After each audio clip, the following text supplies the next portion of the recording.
Então,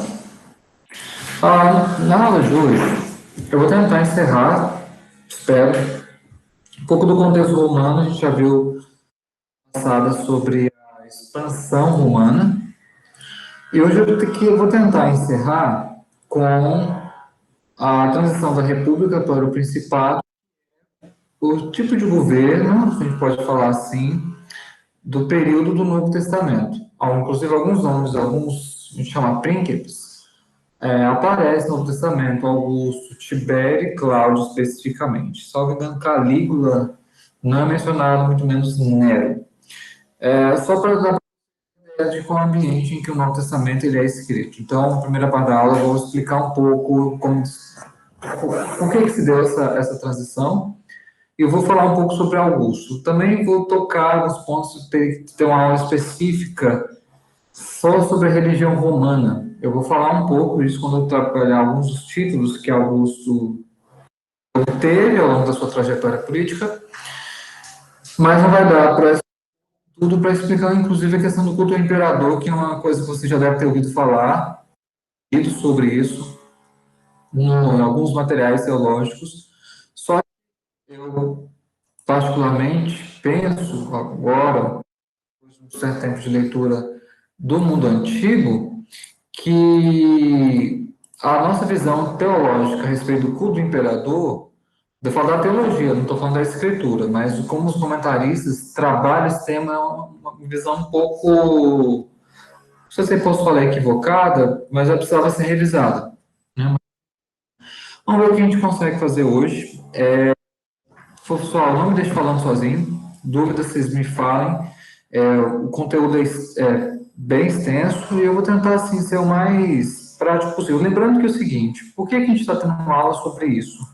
Porque vocês vão fazer exegese, acho que a partir do ano que vem, ou no final desse ano. E vocês vão ter que trabalhar o contexto de várias cartas, seja dos romanos, seja as cartas de Pedro, e de alguma maneira essas escritas eles estão inseridos no contexto do Novo Testamento, que muitos é o contexto romano, particularmente a primeira carta aos Coríntios, que eu acho que das cartas do Novo Testamento é que mais você consegue perceber a necessidade de compreensão do ambiente romano, do contexto romano, para a compreensão da carta. Tá? Porque, só explicando, quando a gente trabalha na hermenêutica, vocês já tiveram aula, que a nossa exegese, ou o nosso método hermenêutico é histórico-gramatical, há algumas questões que precisam ser ponderadas sobre isso. Primeiro, porque é uma nomenclatura, e como nomenclatura convencional. A gente não trabalha apenas a gramática e a história, a questão literária, a questão teológica, e vários outros aspectos. Segundo, que tipo de história que a gente está falando? Que contexto histórico que a gente está fazendo? Porque quando a gente trabalha em termos de história, o ambiente histórico, nós, teólogos, nós não dispomos de algumas ferramentas para entender alguns elementos desse mundo, que é o mundo do Novo Testamento. Então, por isso que, às vezes, a nossa abordagem, embora a gente dê o nome de histórico-gramatical, ela acaba indo muito mais para o gramatical do que para o histórico, porque a gente falta um manejo de algumas fontes, em alguns conceitos importantes para entender de maneira mais própria em que ambiente nós estamos tratando, tá bom? Então, vamos lá, só explicar, eu vou passar assim um pouco rapidamente por esse momento para a gente focar um pouco mais em Augusto, que já chega no Novo Testamento, já se introduz com Augusto. Já está aqui uma tela. Essa aqui é uma aula que eu dei para a turma de primeiro ano da Faculdade de História, que estuda História Antiga, na História Antiga 2. Nós já paramos nessa questão do ambiente antes e depois, né, das guerras púnicas. Aqui está mostrando que, em princípio, o domínio romano estava na Península Itálica. Então, já passamos por isso, um pouco das guerras púnicas. Deixa eu dividir para ver quem está pedindo para entrar, senão não consigo ver. Pastor, só fazer uma Oi. pergunta. Você teria como você depois encaminhar esse material para a gente? para a gente estudar e ter também um material de pesquisa? Esse do Prezi aqui eu tenho como disponibilizar o link, salvo engano. O material em si, não. O link eu disponibilizo. Ok, Nós só sim. retomando, nós já falamos um pouco depois como é que ficou o mundo romano, e claro, está aqui a Judéia, tá, galera, inserida nesse ambiente, a partir das guerras de Roma, dos romanos contra Cartago, chamadas Guerras Púnicas. Mas nós já falamos sobre isso, eu não vou tocar nesse ponto. O que acontece? Com a expansão romana, houve a necessidade de estabelecer estruturas ou uma, de certa forma, distribuição administrativa desse grande território. E é claro que essa expansão romana, como eu já falei para vocês, trouxe muita riqueza para Roma, porque você tinha os despojos de guerra, tinha a tributação, a exploração do território. Com isso, com essa expansão, com esse aumento em termos da economia, da circulação de produtos, do comércio, a tributação, o que começou a acontecer no contexto romano da República foi que alguns personagens homens eles passaram a ter uma certa predominância e a ter cargos que a princípio eram de tempo determinado. Dois desses, Tibério Graco e Caio Graco, eles foram tribunos. E todos esses cargos, como o tribuno, o cônsule, eram cargos temporários, eram cargos anuais. O problema é que eles começaram a deter esses cargos que eram eleitos pela plebe e tal, eles passaram a ter esses cargos por mais tempo do que era o normal. Então, o Tibério Graco e Caio Graco, eles foram esse tipo de caso, que eram da mesma família. É claro que o resultado foi que eles morreram, foram mortos. Por quê? Para o contexto romano da República, o poder ele era compartilhado. O poder estava, na verdade, nas instituições e acabou que ele passou por um processo, por causa dessa expansão de muitos territórios, passou que isso trouxe uma mudança no sentido de que agora cargos que eram temporários, eles passaram a perder um pouco a vigência anterior e começaram a ser homens, começaram a ocupar esses cargos por mais tempo. E o que aconteceu? Disputas políticas, ou seja, se você tinha territórios, você tinha distribuição desses territórios por essas magistraturas da República. Isso trouxe muita disputa, porque as pessoas disputavam ferrenhamente as eleições, né? Nada muito diferente do que acontece hoje. Ou seja, embora o cargo tinha em vista a fazê-lo pelo público, pela coisa pública, por isso a ideia de república, é alguém que exerce um cargo para o qual foi nomeado, eleito em prol da coisa pública. Só que aconteceu que esses personagens, eles começaram a exercer esse cargo por mais tempo, e com isso trouxe muita disputa política. E claro, disputa política no ambiente romano se resolve como? O pessoal sentando na conversa de WhatsApp, no aconselhamento, Cortando e o pescoço. vendo. Era morte.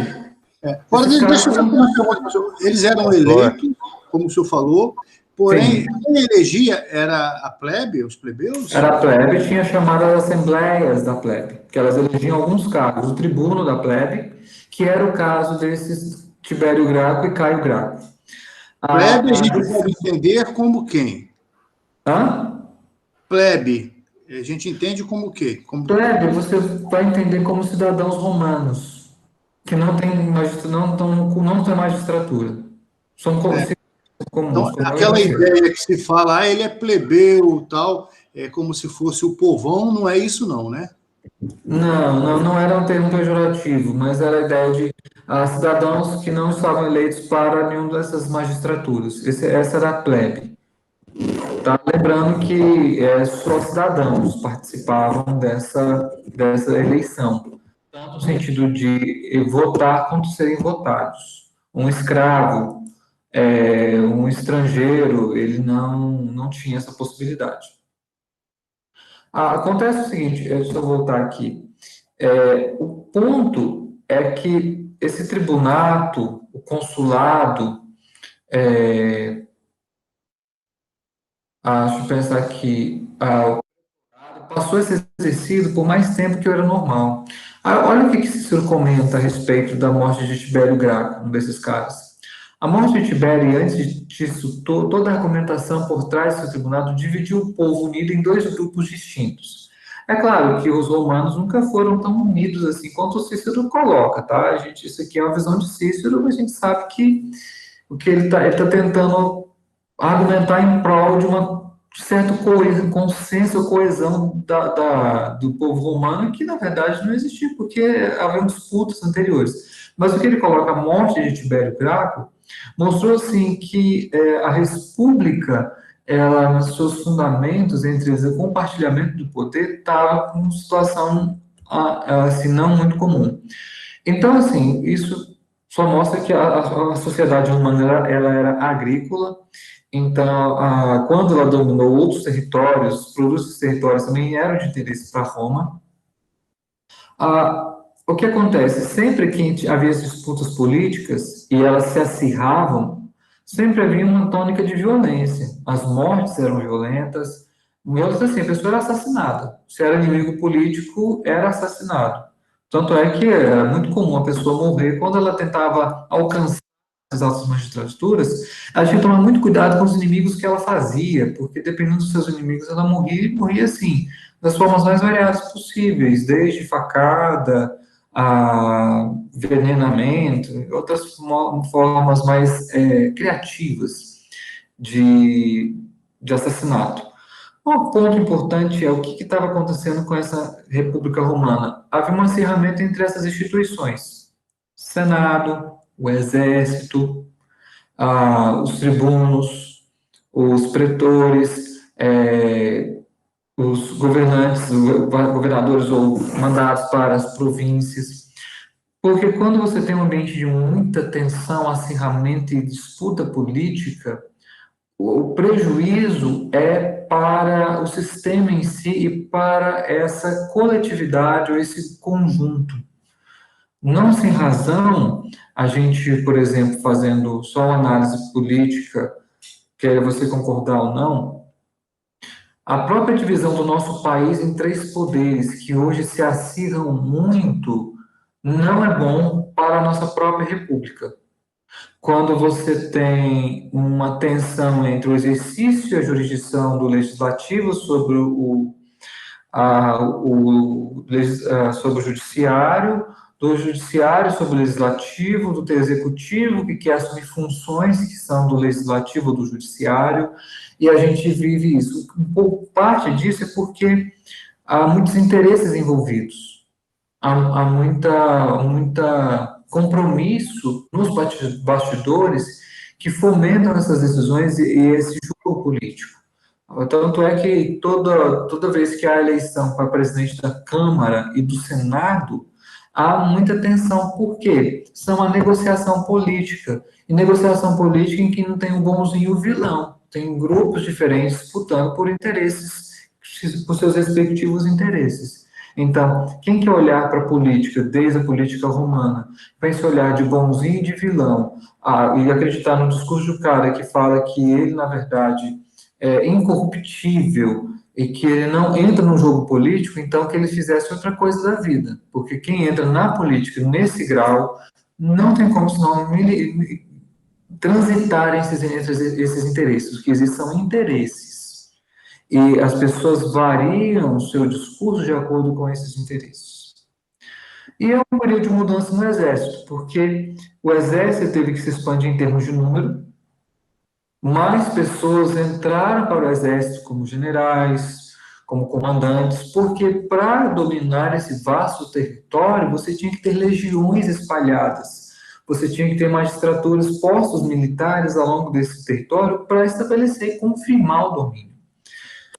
Pastor, só para me situar aqui, isso que o senhor está falando é logo após a conquista do Cartago e a expansão do Império Romano, aí ele está acontecendo nuances aí, certo? Entre o século II e o século I antes de Cristo. Ok, obrigado. Tratando.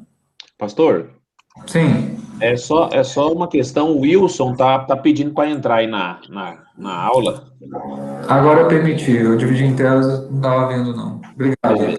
Beleza. Ô, professor, Oi. o Caio, com relação porque assim, naquele material que o senhor deu para a gente fazer a leitura, a gente Sim. observou lá que, às vezes, os Césares, né, os imperadores, eles escolhiam uma pessoa para assumir determinado cargo. Isso daí havia um treinamento, alguma coisa assim, ou não? Era por questão de confiança e proximidade do clero? Ixi, né? Isso aí tinha muita coisa envolvida. Isso tinha a ver um pouco. A que família pertencia essa pessoa nomeada?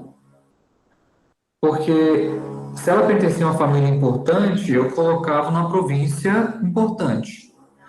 Se a gens, né, a família, a ancestralidade, ou politicamente essa pessoa não tinha tanta expressão, eu colocava no canto lá da Judéia, por exemplo. A Judéia era uma província não das mais importantes para o território romano.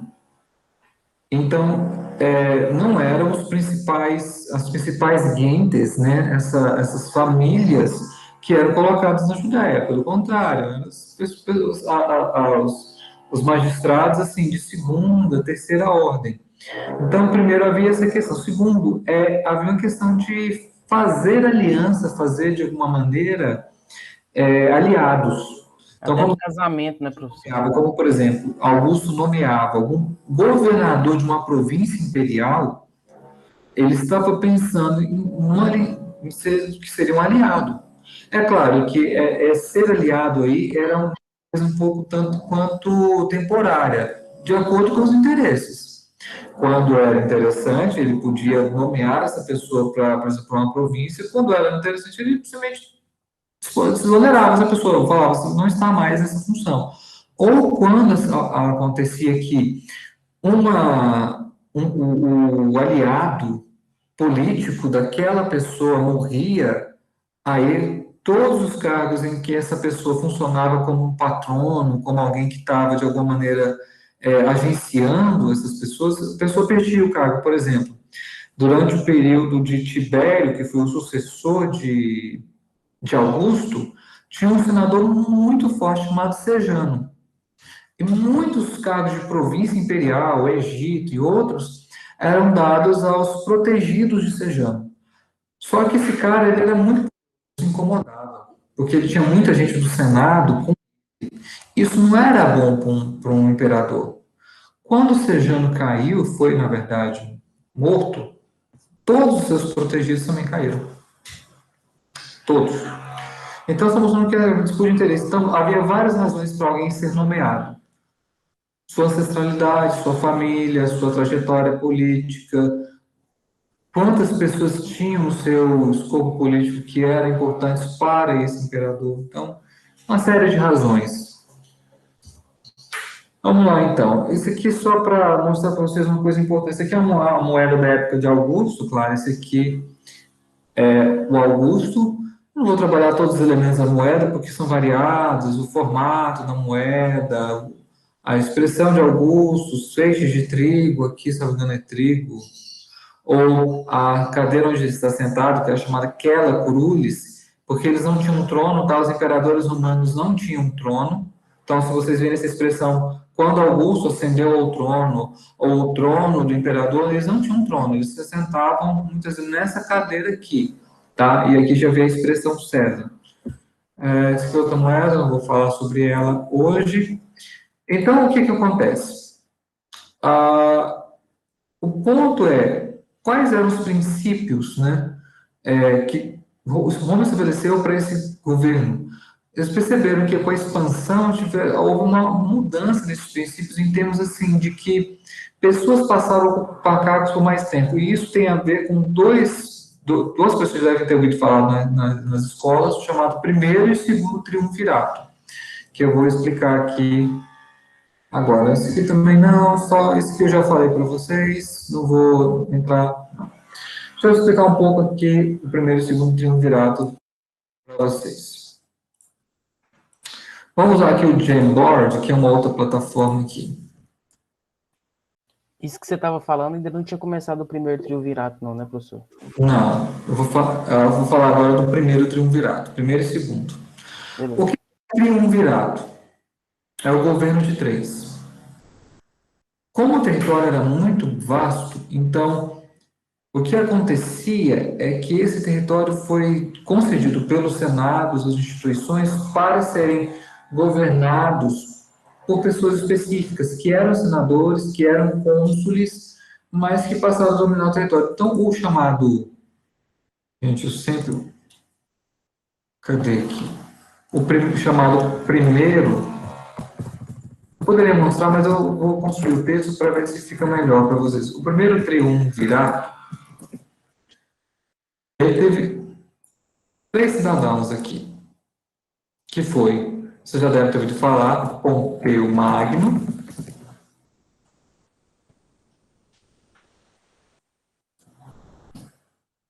Júlio César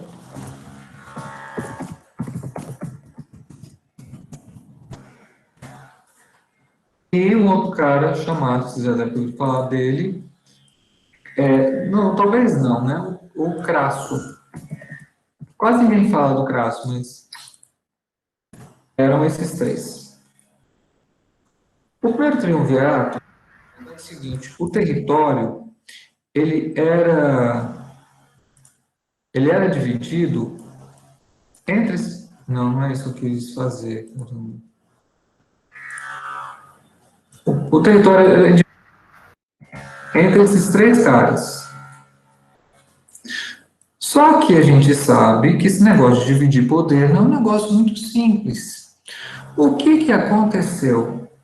Esse aqui, eles não era muito forte politicamente, então logo eles escantearam ele. E houve, então, uma disputa muito grande entre os partidários de Júlio César e os partidários de Pompeu Magno. O senhor está projetando, tá? O senhor acha que está projetando? Uai, não está projetando, não? A gente não. Não. Ah, não. O professor, mas o Crasso morreu, né? E aconteceu isso depois que ele morreu, né? Agora sim, né? Ou não? Agora sim. Beleza. Professor, Sim. Quando a gente diz assim, o pessoal comenta muito, principalmente no meio, mas sobre a questão do erro crasso, a pessoa cometeu um erro crasso, vem desse camarada aí? Tem a ver com ele. Assim como a expressão burro tem a ver com o general que era chamado burro, fez muita burrice, e isso, a expressão, ele a partir dele conhece essa expressão. Mentira. Isso aí é cultura. Aí você fala assim, pra que estudar história antiga? O eu li sobre ele aqui na história, aqui, de Nero. Aí eu pergunto o seguinte, de onde vem a ideia de república? Claro, Platão já falava, mas em parte dos nossos dispositivos são romanos. Aí eu posso entender de política brasileira, falar e adaptar com o Facebook ao valer, nunca leu nada sobre política, não sabe nem o que é divisão de poderes, não sabe quais instituições aqui que elas cabem. Então, por que estudar história antiga? Para a gente entender como é que a política funciona, desde lá até hoje, né? Então, vamos lá. Esses 2 aqui entraram em disputa. E esses caras, então, eles, por causa dessa disputa, ficou conhecido como a Primeira Guerra Civil.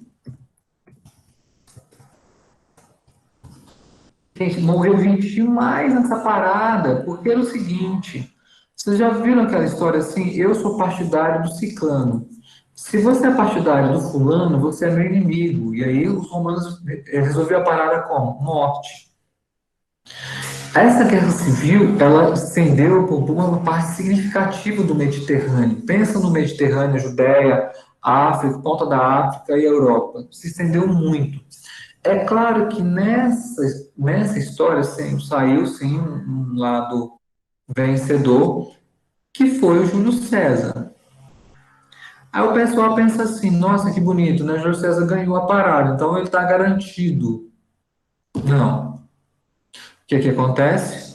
Quando Júlio César estava para ir para uma sessão no Senado, ele era senador também, o que os caras fizeram? Mataram ele, o assassinaram.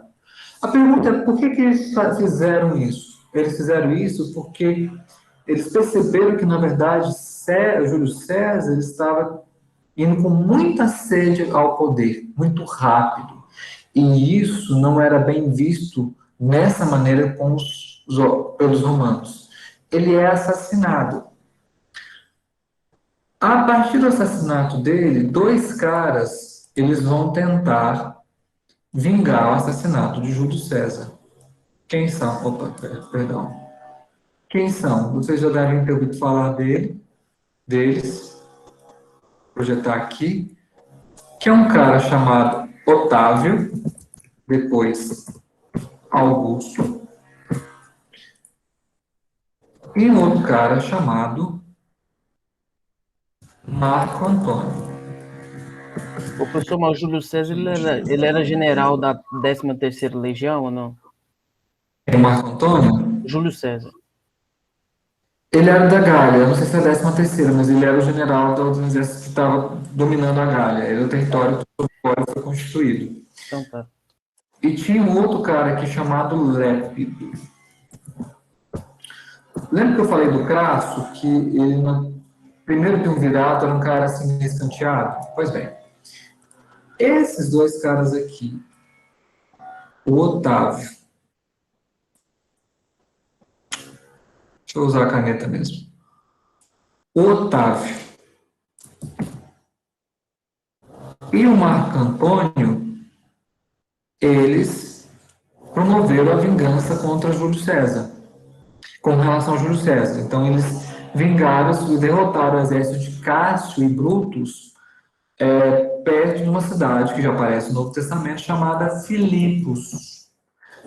Galera, onde fica Filipos? Pensa aí. Pensa no mapa. A que região pertence a cidade de Filipos? Não era na Acaia, não? Não. Na Macedônia? Macedônia. Pergunta, os caras são romanos, velho. A parada aconteceu em Roma, da assassinato de os caras vão guerrear em Filipos. Por quê? Porque lá que se concentravam os exércitos aliados, ou os aliados de Cássio e Brutus. Então, eles foram guerrear lá, e houve uma mobilização de Otávio e Marco Antônio para vingar Júlio César, porque eles estavam naquela região. É interessante que, só fazendo um detalhe, que muitos veteranos de guerra se instalaram em Filipos após essa batalha. É mais interessante ainda que Paulo, na primeira carta dele aos Filipenses, usa algumas palavras do vocabulário militar. Mas por que ele usa o vocabulário militar? Porque os seus leitores, com certeza, tinham noção do que era um exército, tinham essa memória a respeito dessa batalha que foi há poucas décadas antes de Cristo. Professor... É igual falar em Goiás a respeito da disputa, do acirramento entre os Ludovico e os Caiado. Sabendo um pouquinho de história de Goiás, você sabe do que eu estou falando. Por que o Totó Caiado foi morto? O que isso significava? Claro, ele matava ou morria, né? No caso, Deixa eu entender uma coisa aqui, reverendo. A disputa era entre Pompeu e Júlio César. Certo. Otávio e Marco Antônio vingaram a morte de Júlio César, que foi causada por quem? Por Crasso? E Brutus, sim. Então, quem mata Júlio César, embora a disputa fosse entre Pompeu e Júlio César, mas quem mata é Crasso e Brutus. Exato, mas eles matam por quê? Porque o cara estava ficando muito poderoso. Ele estava querendo assumir o governo dele mesmo. Já estava saindo vitorioso do primeiro triunvirato. Já era a 10ª vez que ele era um cônsul. Então ele tinha o exército na mão dele. Ou parte do exército. Os caras falaram, ou a gente mata ele, ou ele vai ficar muito poderoso. Porque ele está querendo demais o poder muito rápido. Esse é o problema. E isso não era bom. Aí Marco Antônio e Otávio vingam a morte dele, matando Crasso e Brutus. E por que Otávio faz isso? Porque ele é sobrinho-neto. E o sobrinho-neto, na verdade, significa que, nesse contexto, que ele foi adotado como filho de Júlio César. Por isso que é o Augusto César. O que significava adoção no mundo antigo? Júlio César era o pai de Otávio? De jeito nenhum. Significava o herdeiro político. Então, Otávio, de qualquer maneira, ele iria vingar a morte do seu pai adotivo, porque se ele não fizesse isso, ele também podia ser morto, porque ele não fez o papel dele como filho adotivo. Mas, enfim, esses três aqui formaram o que a gente chama de segundo triunvirato. É claro, veja bem, aí então tudo ficou em paz, Roma ficou tranquila? De jeito nenhum. Por quê? Esses dois aqui também entraram em disputa, que foi a chamada Segunda Guerra Civil. E vocês sabem que quem saiu vitorioso, no caso, foi o Otávio, que depois se torna Augusto, mas até esse momento ele era Augusto. Então, o que acontece? O que está acontecendo com essa república que era comandada pelas instituições com cargos de tempo definido? Os caras vão ficando mais tempo do que o normal no cargo. Eles estão brigando entre si e há vários grupos políticos dentre essas instituições, o grupo de senadores favoráveis a Otávio, o grupo de senadores menor favorável a Marco Antônio. Só que os caras estão disputando o poder ali. E claro, quando há disputa de poder, há negociação. A negociação em termos do seguinte: de quem que eu coloco para estar do meu lado, quem que eu coloco para determinada função na província. Então, isso tudo tinha um aspecto de situar dentro do ambiente político que era disputado. Mais do que isso, quando você tem, como é o caso aqui, uma guerra civil e duas guerras civis, o que isso significa? Há uma polarização, ou há grupos muito agressivos dentro dessa disputa. E isso atinge várias esferas da sociedade. Então, só para mostrar para vocês como é que essa república ela vai caminhando na direção do governo, que agora você tem um chamado que depois a gente chama imperador. E dessa disputa aqui, quem sai vitorioso? Otávio. Pastor. O Otávio, porque ele era bonzinho, Marco Antônio era o vilão? Não. Ele saiu vitorioso porque politicamente foi ele que conseguiu matar seus inimigos.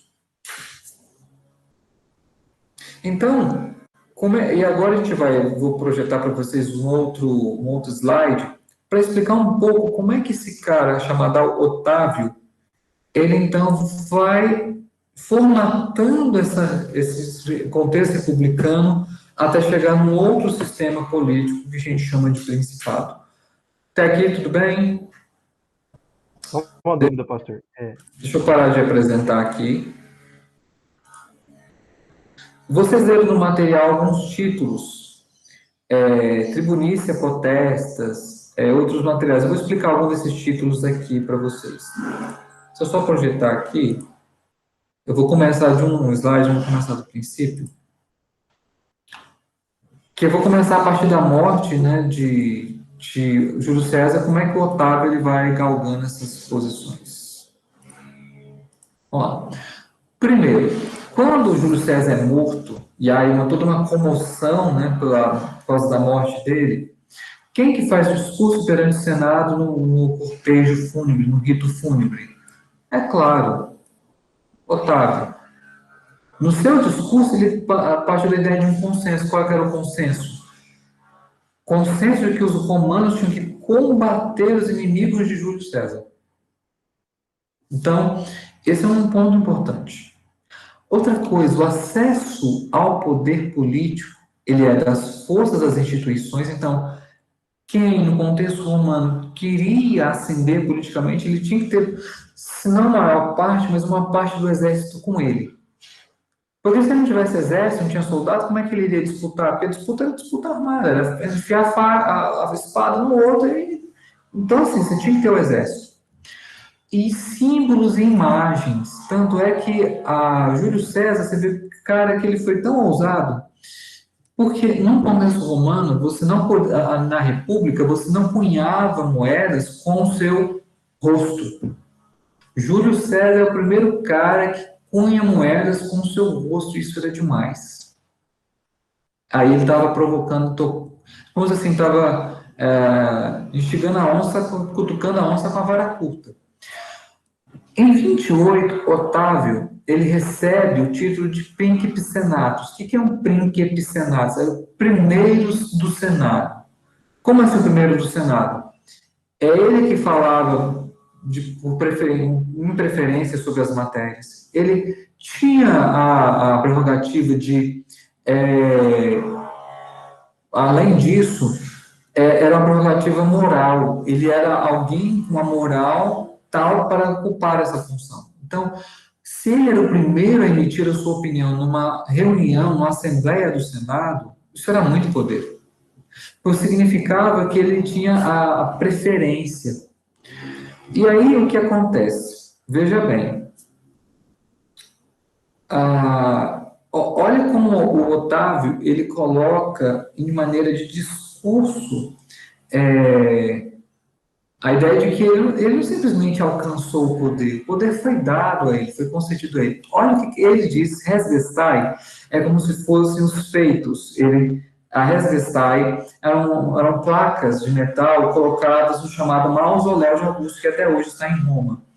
Ele vai registrar os feitos, veja bem, depois de ter feito acabar as guerras civis, tendo assumido o supremo poder por consenso universal, veja a ideia de consenso, transferiu o governo da República, passando da minha pessoa às mãos do Senado e do povo romano. Olha que cara bom, gente.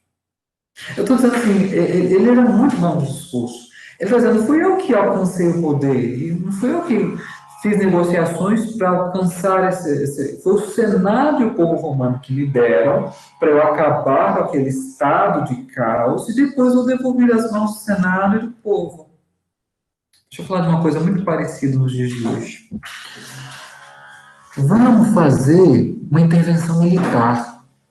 Porque aí, depois os militares colocarem ordem na bagunça, eles vão devolver o poder ao povo. Pergunta. Foi isso que aconteceu? É isso que Augusto disse que aconteceu. Ou não. O que aconteceu?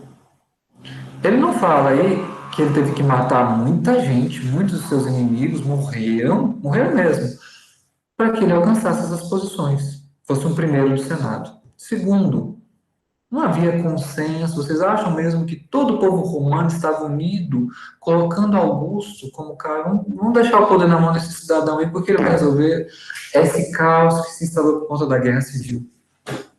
E depois ele devolveu o poder do Senado ao povo romano? Claro que não devolveu. Nós vamos ver isso. Mas o discurso dele mostra para nós que, muito pelo contrário de ser um consenso, de ser um poder que ele recebeu do Senado e do povo, depois devolve, pelo contrário, ele teve que, ao tempo todo, articular, negociar espaços de poder para que alcançasse suas posições. Então, desconfie quando alguém, no meio político, traz a ideia de consenso, de uma homogeneidade de um país, de uma nação. Quando há uma proposta de resolver, porque está um caos instalado, então eu vim para resolver essa parada. Desconfie. Pode ser meramente discurso. Foi o do Augusto, a gente, na verdade, percebe que ele está usando o discurso para dizer que não havia tantas disputas assim, mas a gente sabe que havia. E ele está falando que ele simplesmente devolveu o poder para o Senado e para o povo. Será? Ele só está querendo dizer, não fui eu que quis, o povo me deu esse poder. Professor. Sim. a mídia já era corrompida naquela época, né? Porque você colocava em voga aquilo que interessava, né? Na verdade, quem está fazendo aqui a propaganda é ele mesmo, um edifício fúnebre. Então, ele mesmo está fazendo propaganda após a morte dele. A propaganda, a palavra propaganda vem de propagare, de espalhar uma mensagem. Ele está fazendo propaganda aqui, né? Então, é importante. Por quê? Qual que é a mudança? Quando é que ele recebe o título de Augusto? Este Augusto, olha o vídeo. O vídeo foi um cara patrocinado por Augusto, então o que ele escreve tem muito de enaltecer a imagem de Augusto. Tem um nome que iguala do Supremo Júpiter. Aos locais santos, nossos antepassados chamam Augustos. Augustos são chamados os templos consagrados. Daí dessa palavra vem augúrio, e tudo aquilo que Júpiter faz crescer pelo seu poder. Está vendo aqui que tudo converge para que haja um Augusto, que ele está ligado à potência de Júpiter, né, que faz crescer o poder e traz prosperidade e paz para a República Romana. 27 a.C. marca o início do Principado, se bem que não é início, mas a ideia é porque ele passa de Otávio para Augusto. E veja bem, Otávio, que agiu ilegalmente, e agora ele passa a ser Augusto, príncipes, restaurador da República, dos costumes, da legalidade e da paz. Gente, essa ideia de restauração... A história, ela é cíclica, né? Não é que ela é cíclica, como... é feito de aparato ideológico. Dá para acontecer isso, hein? Conversa é essa, Deis? Que conversa é essa? Na verdade, quando a gente Pastor olha para o Silas passado, a acabou de gente passar consegue ver muito bem esse...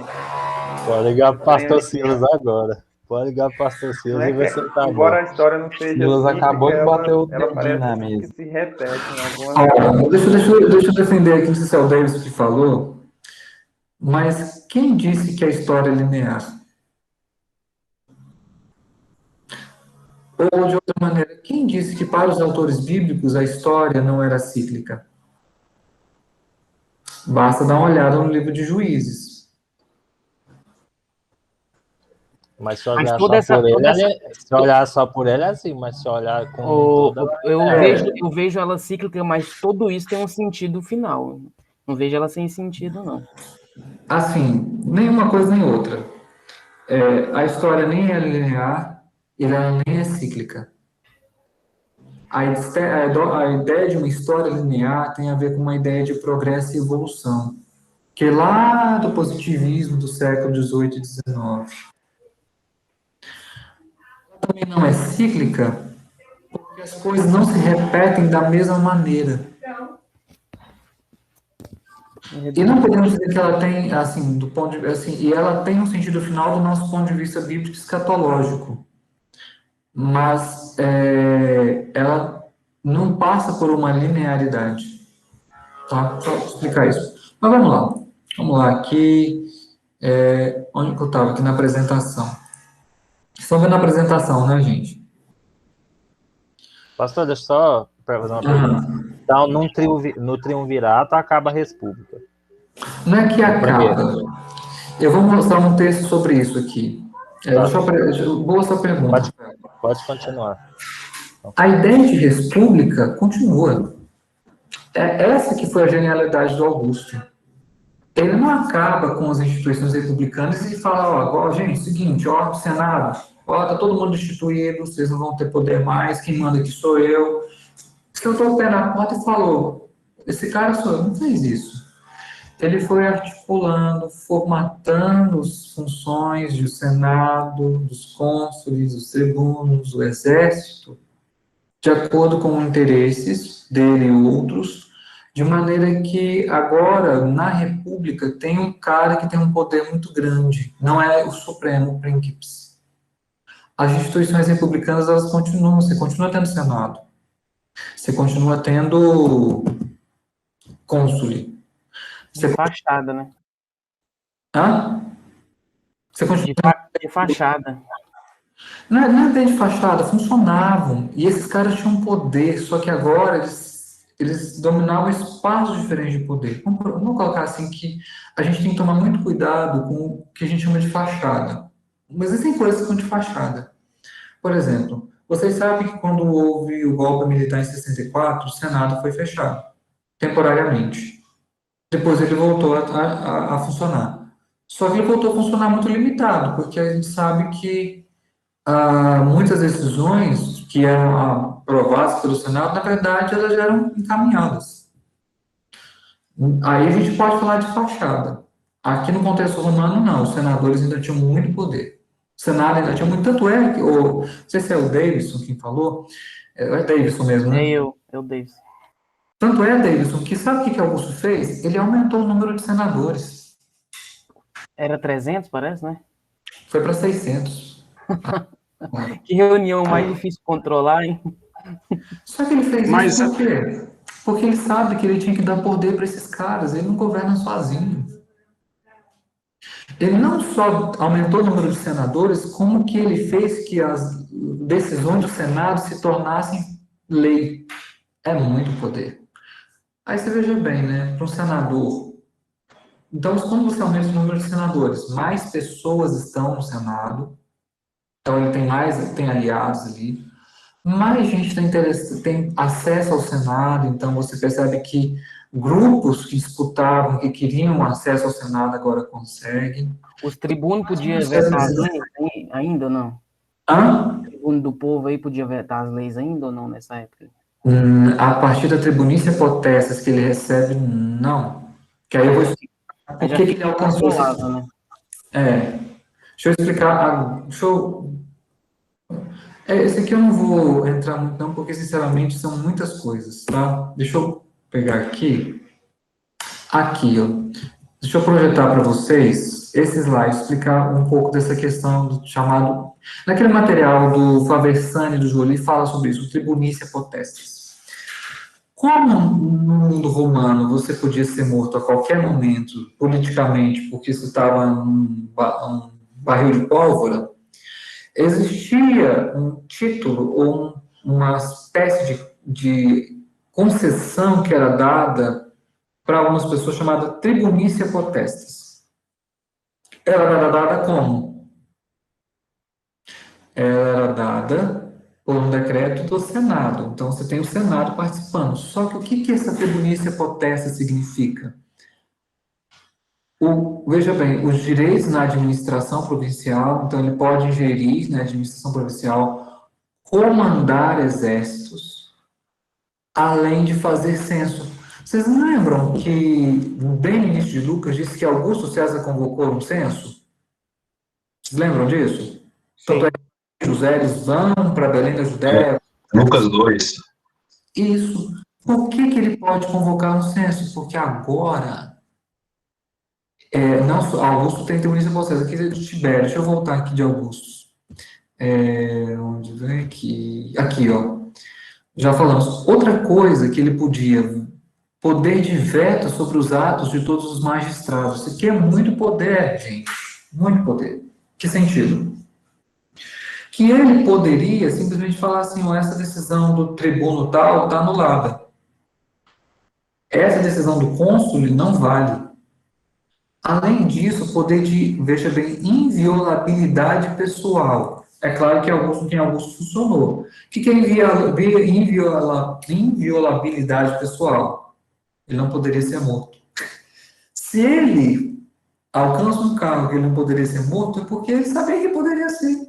Sabia que isso podia acontecer. Só que ele consegue essa tribunícia potestas. Professor, nesse sentido, ele acaba, não sei se a ideia está correta, mas ele passa assim como se ele fosse um poder moderador, né?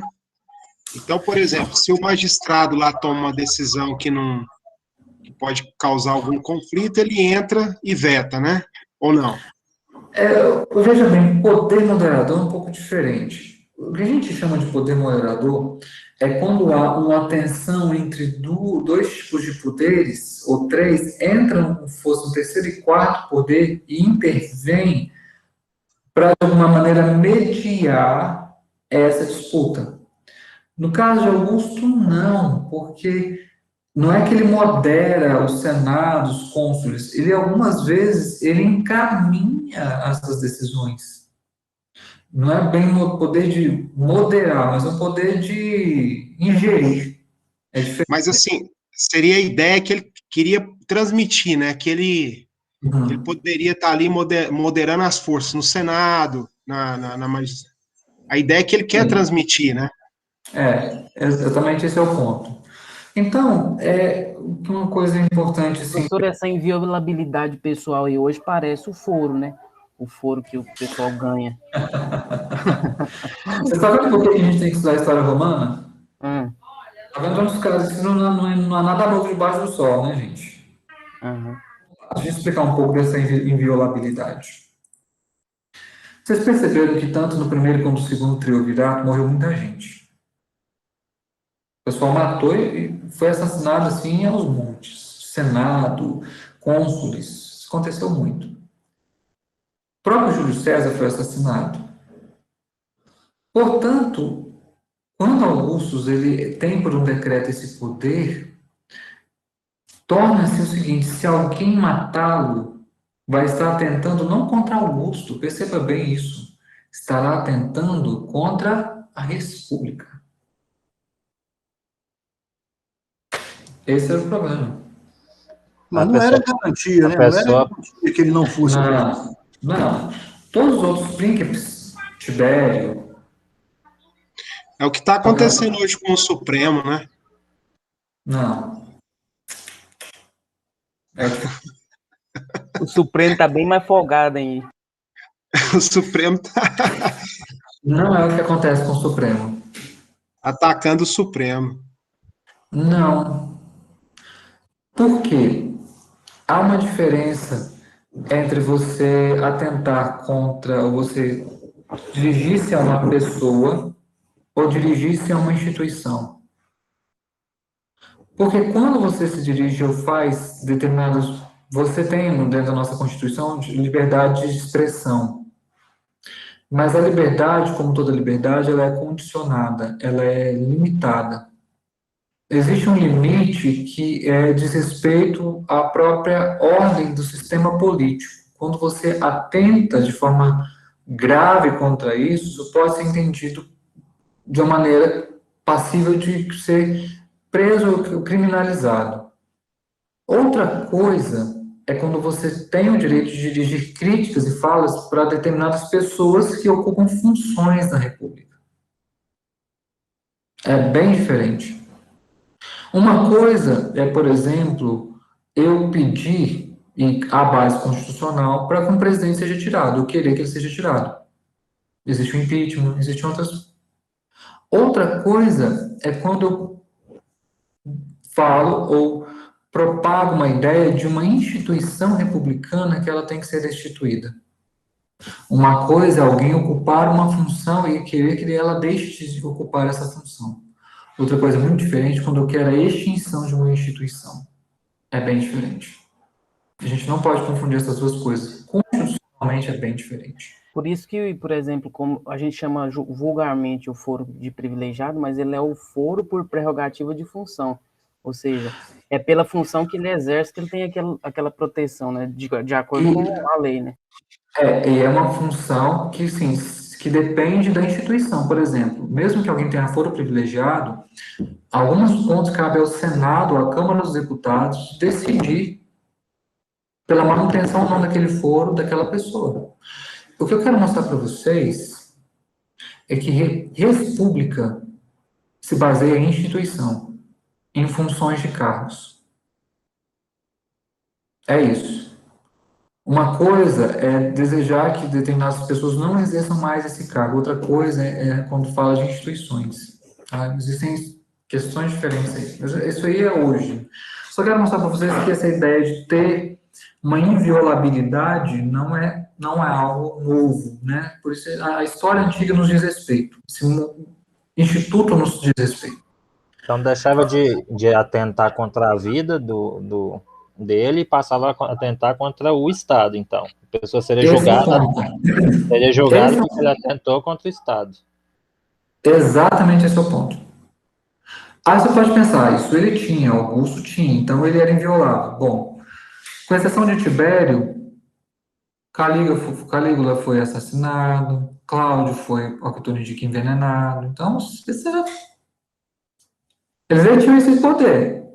Agora, não significa que eles eram inacessíveis, invioláveis. Augusto, sim. Os outros, a gente não poderia dizer o mesmo. Até porque quando morreu lá, esqueci o nome dele agora, que o Otávio vingou a morte, é o próximo que vinga a morte, né? Não tem, parece que não tem um julgamento da pessoa ou de qualquer outra coisa assim. Agora, se acontecesse com ele, a pessoa seria condenada. Exato. O que acontece em termos assim de... Eu estava explicando para vocês da vingança é porque, como Otávio ele era filho adotado por César e o herdeiro de César, se ele não fizesse isso, ele comprometeria a sua própria posição política. É complicado. Por isso que ele tinha que fazer. Ele não matou muita gente à toa, não, porque ele sabe o ambiente onde ele estava. Mas eu quero mostrar para vocês o seguinte, que a pergunta, não sei se foi Davis, as instituições republicanas, elas continuaram. É claro que agora você tem o príncipes e você tem o que a gente chama de corte imperial, ou aula imperial, mais especificamente na linguagem das fontes romanas. Mas eu queria trazer aqui um trecho de uma tese de doutorado da USP, que fala sobre essa questão do principado, tá bom? Que é esse trecho aqui. Deixa eu até destacar aqui, para ficar mais fácil. Se abrir, né? Não tem como. Beleza. Diz o seguinte, o estabelecimento do principado foi processual, mas sob Augusto temos uma ruptura definitiva com o sistema político republicano. Não obstante, seja difícil resgatar uma constatação explícita na narrativa literária de seus contemporâneos. A adaptação dos ideais republicanos aos interesses do presente não obstruiu a percepção de que o poder decisório não consistia mais de uma multiplicidade de pontos de vista ardorosamente debatidos nos fóruns e assembleias, mas sim da decisiva influência e palavra final do príncipe. O que o Rafael da Costa Campos está dizendo? O estabelecimento do principado, ele foi processual, foi gradativo. Por que Júlio César, em uma das razões, foi assassinado e Augusto não? Porque Augusto soube usar, formatar, articular e negociar. Júlio César não. Ele foi muito rápido e aí morto. Além disso, embora o poder decisório coubesse ao príncipes, o Senado tinha poder, os cônsules tinham poder, os governadores de província imperial tinham poder. Tanto é que, quando a gente vai ler nas narrativas do Evangelho, nós vemos que, por que Pilatos lava a mão, mas ele tem poder ali para decidir se Cristo seria executado ou não. Ele tem esse poder. É supremo? Absoluto não. Ele está um poder delegado por ser um magistrado romano, mas ele tem. Então, eu só quero mostrar para vocês o seguinte, que quando o Novo Testamento ele é escrito, o ambiente é bem complexo. A visão da literatura teológica sobre esse contexto é uma visão muito rígida. O que eles analisam em termos de contexto romano? Havia pax romanas. Os judeus tinham privilégio. Estenderam isso para os cristãos. Como se fosse uma relação muito amigável. Né? A gente vê que a revolta dos judeus não foi tão amigável assim, né? Segundo, que, querendo ou não, a gente tem que assumir minimamente que o ambiente de boa parte dos territórios do Novo Testamento é um ambiente romano, em território grego, em território judaico, mas você tem a presença romana ali, por meio das autoridades, por meio das leis. Por que Paulo ele apela a César e vai a César? Porque como cidadão romano ele tinha direito de tomar a lei. E está presente em Atos. Por que Lucas, por exemplo, ele tenta argumentar que o cristianismo ele não é uma religião ilícita, que ele é uma religião que respeita César? mesmo não fazendo parte do culto imperial, porque ele sabe que no contexto romano isso era importante afirmar. Então a gente percebe que essa ambientação do Novo Testamento ela era bastante complexa, tanto do lado judeu, dos judaísmos, quanto do aspecto romano. Eu não vou conseguir explicar aqui os outros príncipes, né? Que foi o sucessor de Augusto, foi Tibério, depois foi Calígula, Cláudio e Nero. Não vou conseguir explicar, porque é muita coisa para um pouco tempo de aula. Aqui foi um voo bem superficial, panorama. Mas eu quero mostrar para vocês o seguinte: o cristianismo ou o evangelho ele foi pregado nesse contexto, em que autoridades romanas se converteram, outras pessoas se converteram. Então, era um mundo muito vasto, muito complexo e muito fluido. Então, assim, aquela visão muito enrijecida, rígida desse contexto não faz sentido com o que a gente tem nas fontes. Porque a gente tem dessa análise tanto da arqueologia quanto das fontes literárias sobre o que era o mundo romano. Então, resumindo, o buraco é mais embaixo, a coisa um pouco mais complicada do que a gente costuma ver. Eu só fiz essa ambientação para vocês para explicar um porquê que a gente tem que olhar esse contexto, às vezes, mais com o olhar de uma historiografia da antiguidade do que um olhar dos teólogos de introdução do Novo Testamento. Porque, por mais que os teólogos de introdução do Novo Testamento sejam bem intencionados, não são eles os especialistas em história romana. A maioria não. E eles estão assumindo premissas de outros teóricos, que assumiram de outros teóricos, e que muitas vezes não foram as fontes, não foram os autores romanos, gregos, a arqueologia, para discutir um pouco desse ambiente. Tá? Por isso a ideia é trazer um pouco de vocês a discussão da história em si, para a gente entender um pouco desse contexto de pano de fundo do Novo Testamento na nossa disciplina.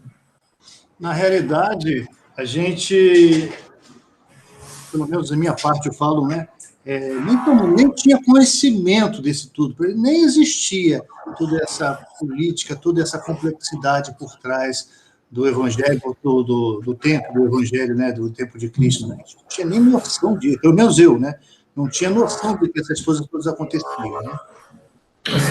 Sim, a ideia é trazer só um pouco da noção dessa complexidade. É claro que aqui, se vocês quiserem ler, eu tenho vários materiais sobre isso. Sobre Augusto, então, tem uma pasta enorme de materiais, outros.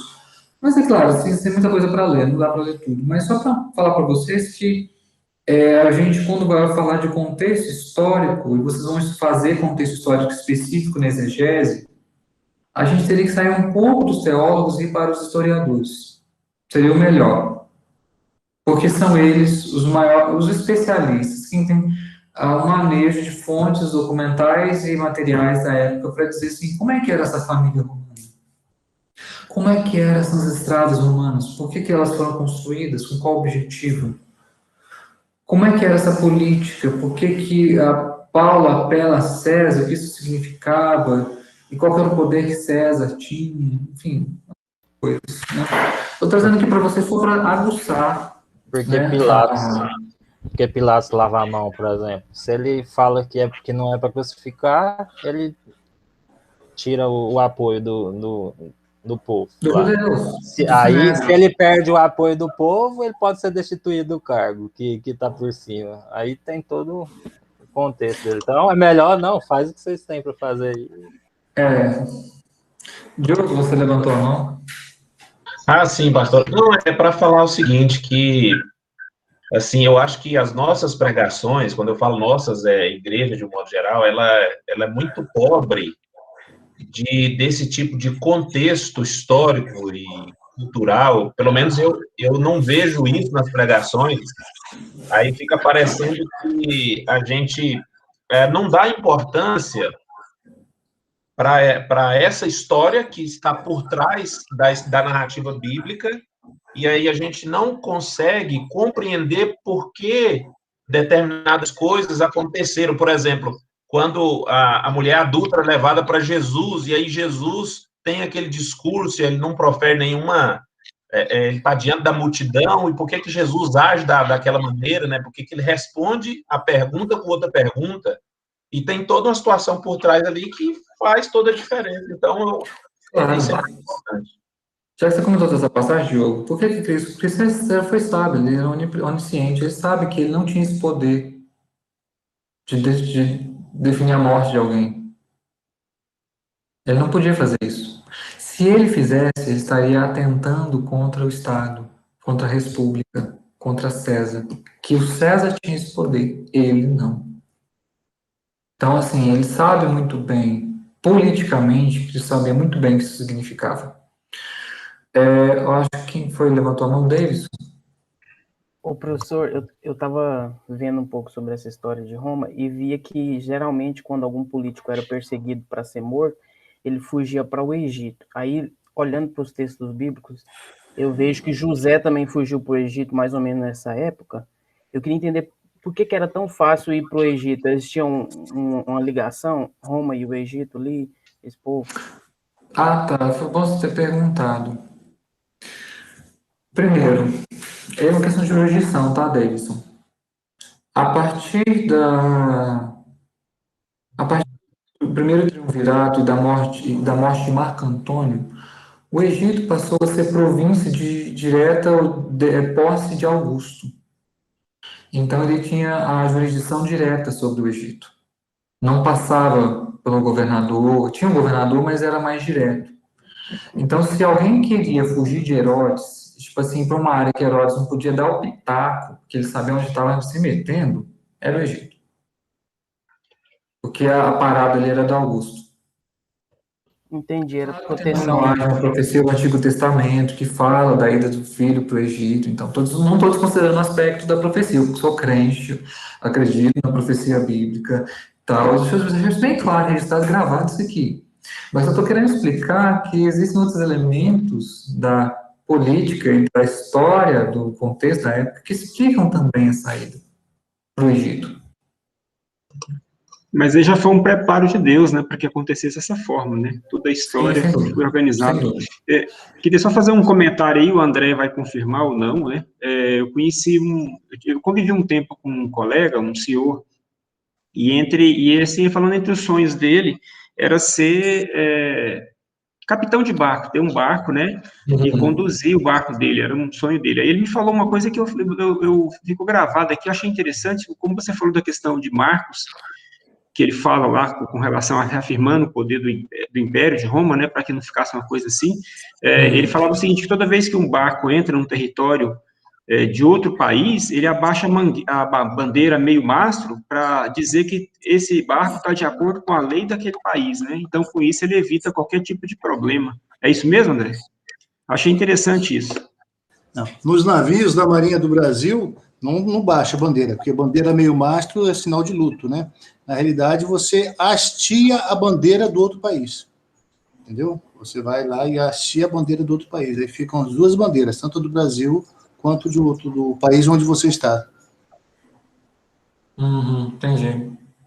Obrigado. Então, o Lucas também levantou a mão para falar. Vai lá, Lucas. Pastor, eu não fiquei muito bem entendido dessa questão do triunvirato, não. O que eu entendi é isso, não sei se está errado. Que essa questão do triunvirato era uma disputa de 3 pessoas pelo poder, mas é mais ou menos isso? Eu não entendi muito bem. O triunvirato era que 3 pessoas teriam a jurisdição sobre vários territórios da República Romana. O que ocorre é que, por causa de interesses diferentes, tanto no primeiro como no segundo triunvirato, foram experiências políticas que acabaram em muita disputa, porque isso era muito poder dado a alguém. E quando alguém tem muito poder, e tem outra pessoa com poder parecido e está próximo, pode ser uma ameaça, e aí a coisa desandou. Em termos... Eu coloco na mente assim, que se fosse como se fosse 3 presidentes aqui no Brasil, ficaria uma disputa de poder entre eles, mais ou menos, só chulo, mas é mais ou menos só para me gravar. Tá mais para Game of Thrones. Imagina lá, territórios, cada território sim, verdade. Senhor O pessoal que gosta muito de Game of Thrones, já falei para vocês, né, velho? Da história antiga, Game of Thrones, o negócio era pegado. Uma coisa, eu queria só fazer um comentário. Eu estou tentando usar um negócio para usar um recurso aqui do Meet para fazer a chamada de uma vez, porque eu não sei se tem todos colocaram presente. Se vocês não colocaram, coloquem, por favor, antes que eu feche a chamada.